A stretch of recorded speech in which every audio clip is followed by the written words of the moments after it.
The story begins by introducing Michael Tellini, who is the most famous private detective in London. He has a 100% success rate in solving each of his cases. This time he gets a mission to expose a businessman's scandal. But in just one day, he was able to solve the case. Now he is in a bar watching his target, who is having an affair with a woman. Then Michael secretly photographed him with a cell phone camera. Not accepting being photographed carelessly, the businessman immediately came to him and threatened to sue him legally. But Michael wasn't deterred because he already knew all about the businessman's minors. So if the businessman didn't repent, his life would be ruined because his wife would definitely spread the evidence of his affair. Then Michael gave the businessman a freshly printed document of evidence. After scaring the businessman, Michael accidentally saw a woman named Cassie who was drunk with 3 gangsters in the corner of the bar. When Cassie came out of there, the 3 of them followed her from behind. Worried she got violence, Michael immediately followed them all. But unexpectedly, it turned out that Cassie was very strong and could lock and grappling the neck of one of the gangsters. At first, Michael didn't want to interfere because Cassie could look quite strong. But since the gangsters were still insistent, he was no choice to join in the brutality. After they left, Michael then asked Cassie why did she become a drunkard, because usually people who are alcoholic would want to escape from reality or a gloomy past. Of course, Cassie felt offended by Michael's words, but Michael actually felt sorry for her. Since that day, the 2 of them became closer and often met in their spare time. Michael was even willing to help her not get addicted to alcohol again. Not stopping there, Michael also gave her a job as an assistant detective and trained her how to fight and shoot so she could fight the enemy. 5 years later, Michael traveled to Dublin to meet a policeman named Rory McMahon. Here he wanted Michael's help to investigate the murder of a rich man named John Abernhardy. The case should have been solved easily by the police, but there were several other wealthy people who got in the way of the investigation. The police were also bribed, of course, not to pursue the case. After his conversation with McMahon, Michael decided to return to his apartment by walk. But suddenly he was stabbed. After stabbing Michael to death, the murderous woman took his cell phone and identity card and then left his body. The scene then switches to Cassie's house, where she has just woken up after having a nightmare. Then not long after, there was a call from someone telling her that Michael was dead, and she was asked to meet McMahon. Cassie instantly remembered the past when she first met Michael. At that time, she was still addicted to alcohol, but because of Michael's help, she quit her bad habit.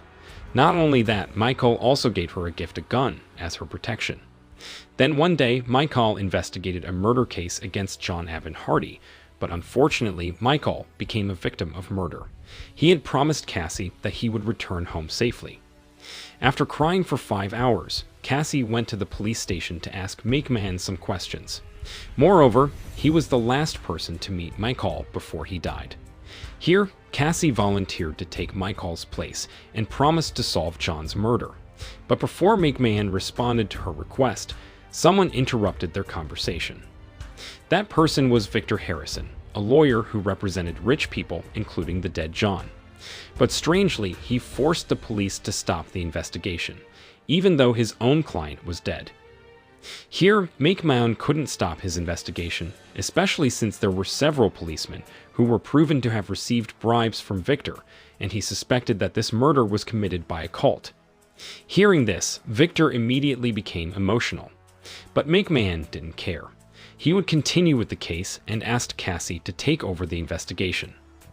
Dissatisfied with McMahon's response, Victor went to see his co-worker, Wallace. He told that Michael was dead, and he thought that Wallace was the one who killed him. However, the woman knew nothing. Victor then told her to find information about Michael's death and Cassie's identity. If she refused, Victor would divulge all the crimes Wallace had committed. On the other hand, McMahon was looking for John's murder file. But at the same time, he saw the gun that Cassie was carrying. Apparently, it was a gun given by Michael. McMahon then said that the handle of the gun had the letter E written on it, which stood for the name Eli, who was Michael's deceased wife. So indirectly, Michael really believed in Cassie, as he was willing to give the gun to her. After that, Macmillan gave Cassie the investigation documents so that she could investigate as quickly as possible. After returning from the police station, Cassie went straight to bed because she was exhausted. But again, she had nightmares that haunted her.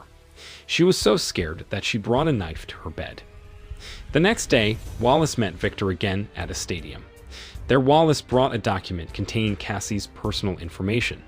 The document revealed that Cassie had been raped by her step-grandfather, and it had made her a drunkard and haunted by nightmares until now.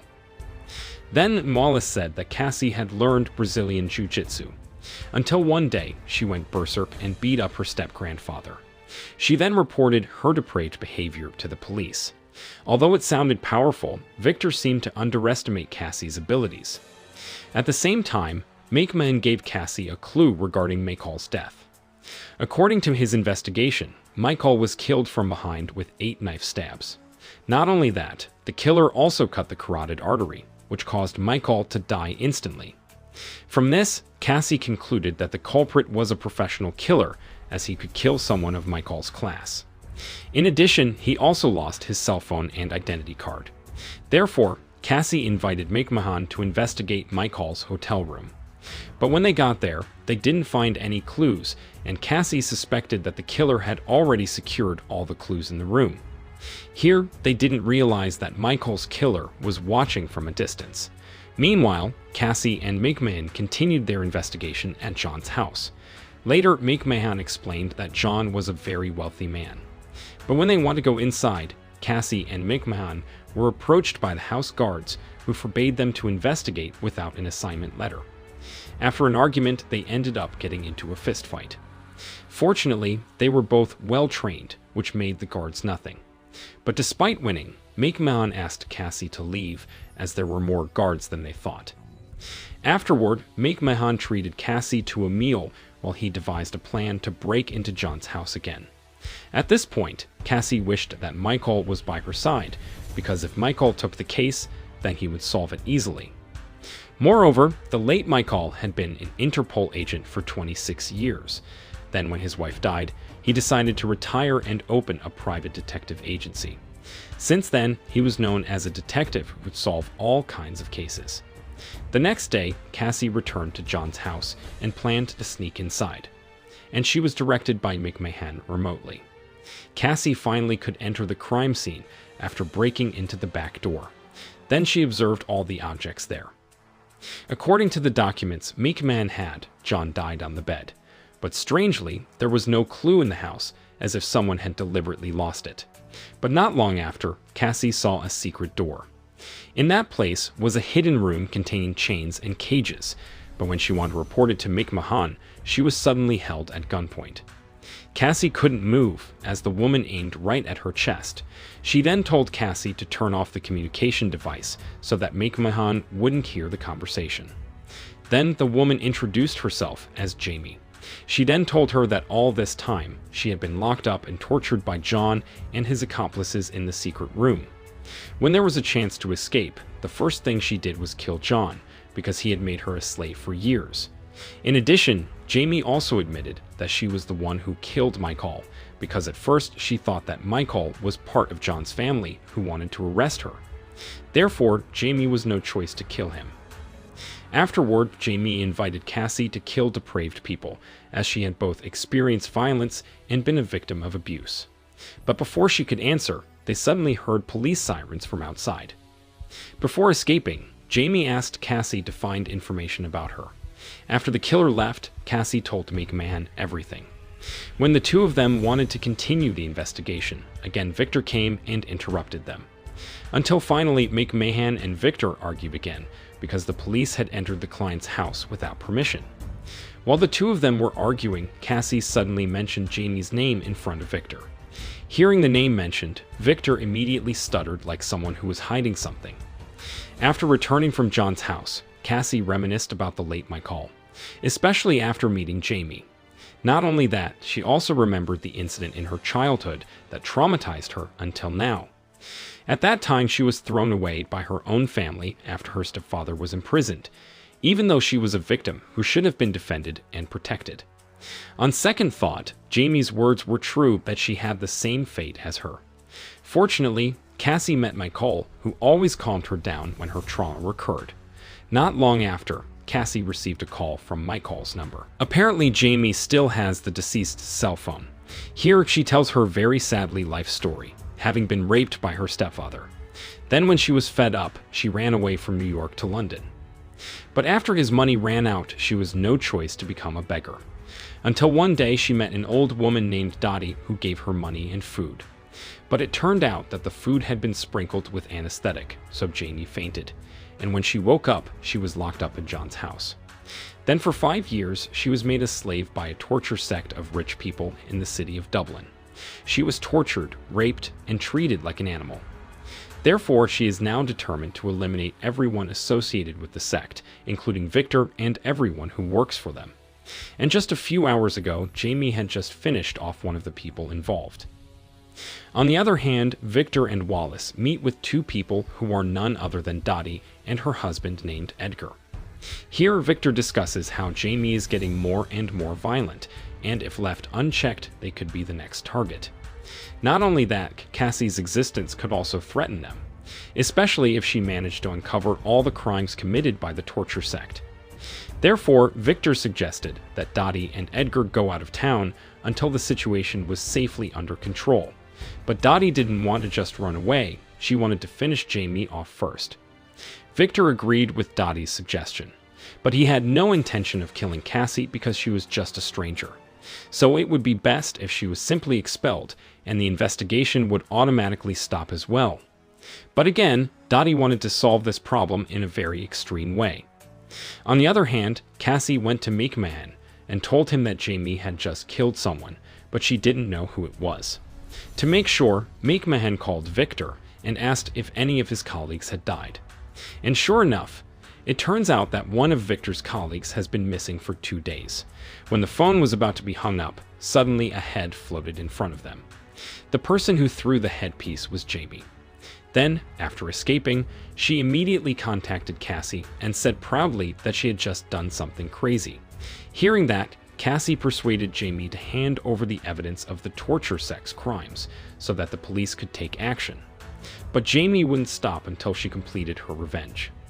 She then said that she had killed 3 people so far, having killed Michael, John, and also Victor's partner. Before leaving and hanging up, Jamie told Cassie to find information about Wallace. Not long after, McMahon asked Cassie why she would listen to Jamie when she had killed Michael. Cassie said that she felt the same way as Jamie, as both had been raped by depraved parents. Besides, Cassie didn't blame her for Michael's death. The reason why it all happened because of the evil of the torture sect that made Jamie as a monster. Hearing her explanation, McMahon finally understood Cassie's feelings and decided to keep helping her in this case. But since time was limited, they ended up sharing and split tasks. McMahon would investigate the torture cult, while Cassie would hack into Victor's data to find out about Wallace, from his personal data until his involvement in the sect. After getting information about Wallace, Cassie rushed to meet McMahon again. However, she was attacked from behind. Although she fought back, Cassie fell, unprepared for their relentless attacks. Fortunately, Jamie arrived and immediately finished off the 2 villains. Later that night, Cassie woke up in a room with her arms tied. Apparently, she was taken by Jamie to her hideout, and basically she wanted to get Cassie to cooperate. For now, Jamie planned to retrieve the evidence of the torture sect's crime recordings by utilizing Wallace, because after investigation, it turned out that she wasn't involved in the sect. Rather, she was no choice to help them, because Victor had a secret about her that would make her career crumble instantly. And therefore, Jamie wouldn't kill him. The next day, Cassie came to Wallace with a gun pointed at her. Then, Cassie forced her to tell the details about the torture sect and why they kidnapped and tortured the innocent girls. And if she would explain it, then she wouldn't be thrown into prison. As a result, Wallace also said that the sect did have a crazy habit of kidnapping young girls and making them slaves because they were obsessed with power.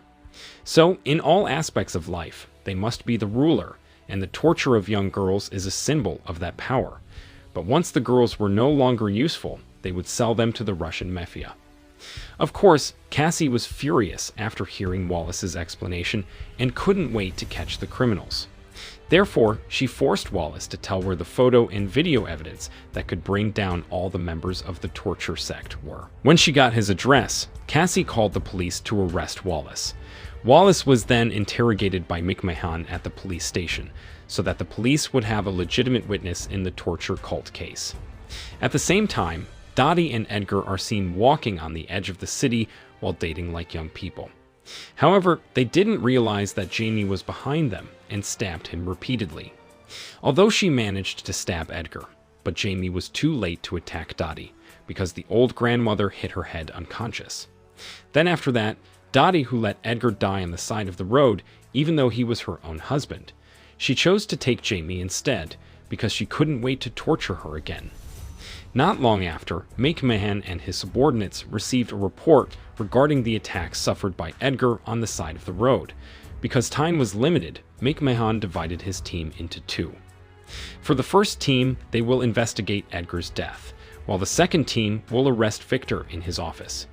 Once there, Victor immediately surrendered without a fight. On the other hand, Dottie began to unleash her psychopathic spirit by torturing Jamie in a hidden room. And the crazy thing was, the brutal grandmother seemed to enjoy it. Meanwhile, Cassie and the police had found Edgar on the side of the road, and it turned out that he was still alive despite being stabbed multiple times. Without thinking, Cassie immediately interrogated him while recording his voice, so that there would be evidence of his confession. However, the old man had a stroke, and not long after Cassie received a call from Dottie saying that Dottie was torturing Jamie. Cassie immediately rushed to find Dottie's location. But at the same time, the old lady was getting worse. This time she forced Jamie to say that she loved her very much. In pain, Jamie was forced to say it, but when Dottie was caught off guard, she immediately bit her. At the same time, Cassie finally arrived at the place. When she went inside, Dottie was already dead. Meanwhile, Jamie looked very relieved, having get her revenge on the brutal grandmother. Then, Cassie asked her to give testimony during her time as a slave in the torture sect, and all that she did was to prevent the incident from happening. At the end of the story, Cassie visited Michael's grave with flowers. There she prayed for her mentor, so that his spirit would be at peace with God. Besides praying, she also apologized for not being able to save his life. After praying, she suddenly remembered with one thing that was very important. Where Michael once gave her inheritance documents who he had considered his own daughter. Given that, she smiled happily, and then the movie ended.